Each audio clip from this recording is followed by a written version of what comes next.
Warning: Alan and JJ Johnson are not professional comedians. During this program, you will be exposed to unfiltered dad jokes in their most potent and raw form, dads telling them to each other. Watching this video may lead to serious physical harm, including facepalm concussions, head-shaking whiplash, and uncontrollable groaning. Proceed at your own risk. Hey everybody, I'm Alan. And I'm JJ. And this is Two Dads and a Joke, where we give you a six-pack, of dad jokes and a shot of parenting advice. And this season we're focused on the Proverbs. We're trying to bring forward some wisdom from the Bible. But also, JJ and I are authors. I'm currently the author of the Towers of Light series. My book, Light of Mine, is out in stores. JJ, you want to tell a little bit about yourself? Yeah, I'm JJ Johnson. I'm a middle grade author of the Iggy and Oz series. Iggy and Oz, the Plastic Dinos of Doom that Alan's showing right there, is out at pretty much everywhere that you can buy a book. And book 2 will be coming out sometime in June, hopefully. Iggy and Oz, the Soda Pop Wars. And then I'm hoping to have Iggy and Oz, the Living Snot, which was one of the funnest books I've ever written. The Living Snot. I can't even wait.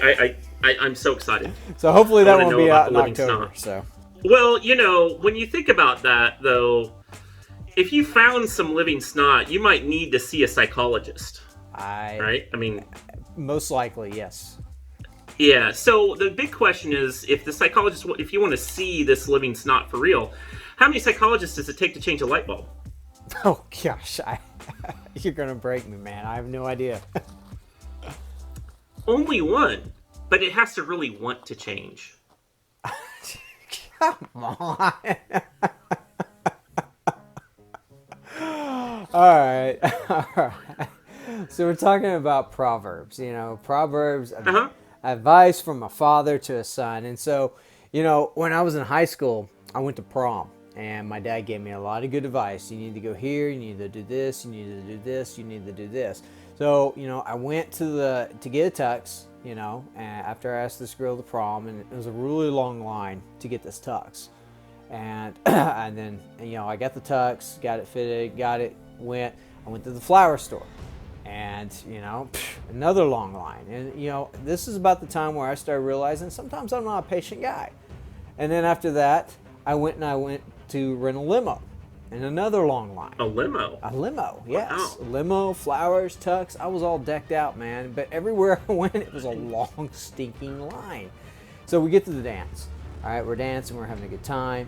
She looks at me after one song. She says, you know, can you go get me some punch? And I said, okay, I'll go get you some punch. So I went and got her punch. And you know what?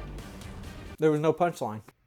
Oh, there was no punchline. Wow, that was the worst joke I think I've ever heard. A bad joke.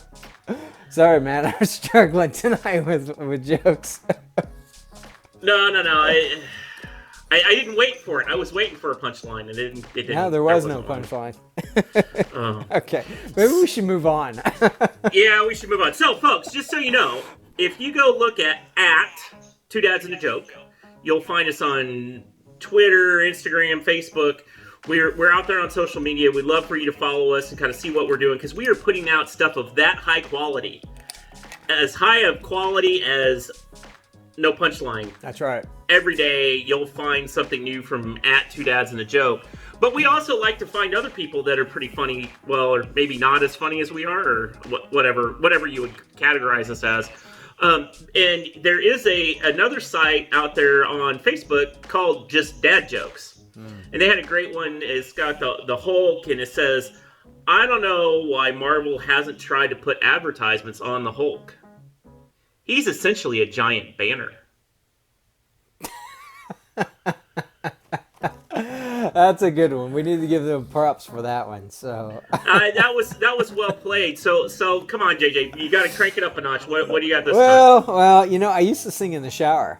Yeah. Okay. When I was single primarily, and it was fun until I got soap in my mouth, and then after that, it became a soap opera.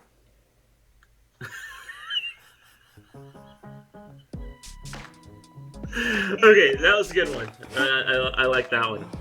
It's a soap opera. Soap So, opera. we were talking about the psychologist earlier. Did you know when I was younger, I was addicted to the hokey pokey? Really? That's a weird thing to be addicted to, man. But tell me more. Yeah, but I turned myself around.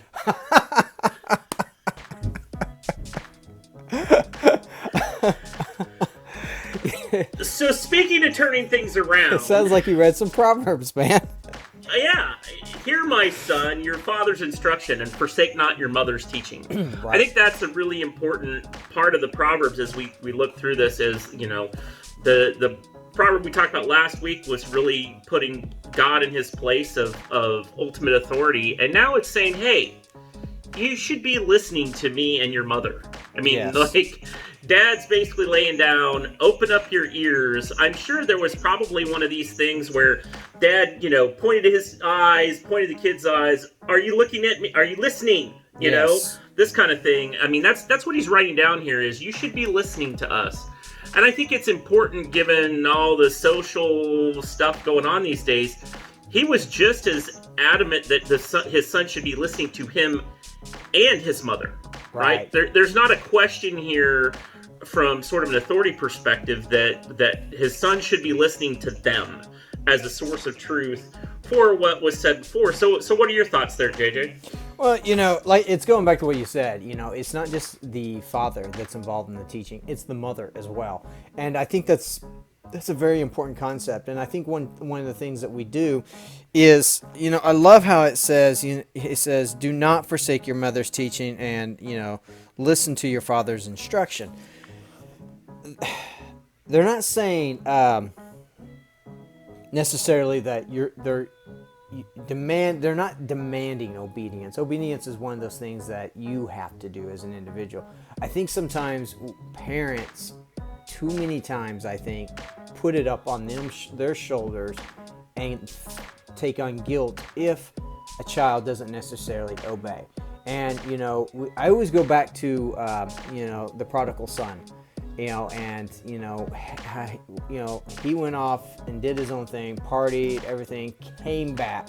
And so sometimes I think in life is, you give them the teaching, you give them the instruction, you do everything you can to give them the tools to be, to make wise decisions spiritually, economically, as far as a job and things like that, just in all sorts of different ways that we can offer advice to our kids, but they have to choose to listen to it is one of the most important things. And so I think for me, that's one of the things I want to do is I would love to just say, hey, my kids are going to obey me just because and they're going to have a great life just because I taught them this. My responsibility is to teach them, to give them the instruction. My responsibility is not to make them obey. And so, there's going to come a point in life where my kids are going to have to take what I teach them, and I pray that I've just done the best that I can, and that's all I can do. Because my dad taught me a lot of things, man, and I did not listen to a lot of them. I can tell you that right now. So, and looking back, it's that age-old wisdom, that old proverb that says, I wish I'd listened to my father more, So. Well, and I think you make a huge important point. The other day, like I am out on the social media seeing if people are looking for parenting advice, right? And I've dropped, as that's kind of the public service I feel like we do for people is if they're asking questions, we answer them in sort of honest, forthright ways. My kids are older. I have some experience. I know kind of how this goes, right? But I saw something the other day. Someone was asking a broad audience, what's the worst thing your kid ever did? #parenting fails. And I look at that and I go, if my kid does something bad or wrong, it's not necessarily a parenting fail, right? I mean, my kids are free agents. They can do what they want. I think it's really important in this verse that he says, forsake not your mother's teaching, right? It's very common for a teenage boy to start to feel his age that he doesn't have to listen to his mama anymore and gonna go off and do stupid stuff. That's not a parenting fail. That's the kid doing their own thing. Right. And so, to me, a parenting fail is being, lashing out when I'm angry, or actually, I don't know, leaving a kid someplace I shouldn't have left them by themselves, right? Exactly. But my kid's behavior is not my failure. My kids are my kids, and they're going to make choices. And so, yeah. Sorry to interrupt. I get so upset when I see a kid, throw a fit in the store or throw a fit in a restaurant or whatever. That's kids. I get embarrassed about what my kids do. I get irritated sometimes with what my kids do. But sometimes kids just do that. And so when I hear another parent just say, get your kids under control, I don't think people realize that not every kid is exactly the same. And, kids, even at a young age, they kind of choose how they're going to behave, whether you want them to do it or not. Sometimes I get jealous of those parents that I walk by and I just look, they have perfect kids. Their kids are so well behaved. Well, they're well behaved in public. How well behaved are they at home? Sometimes that might not necessarily be the case. And so I agree with what you're saying there. And so I think we have to be careful to judge other parents simply because of a kid's behavior, whether it's right or wrong necessarily. Yeah, and I think in the end, I think Solomon recognized that, right? He's saying, "Hear, my son." He's saying, "You need to listen to this." He didn't say obey me flat out. He wasn't pushing this kid around. He said, you need to listen to this, and by the way, you need to listen to your mom too, right? This is important for your life. And so I think that's kind of the thing, as we think about because kids grow up, and in the end they have their own things they're gonna do. Right. And it doesn't matter whether you're going to the store. I mean, lots of things can happen at the store, JJ. Oh, they can. I think you know that all kinds of things can sort. Like the other day, I had a clown hold the door open for me. That's kind of strange, but go ahead. Yeah, I thought it was a nice gesture.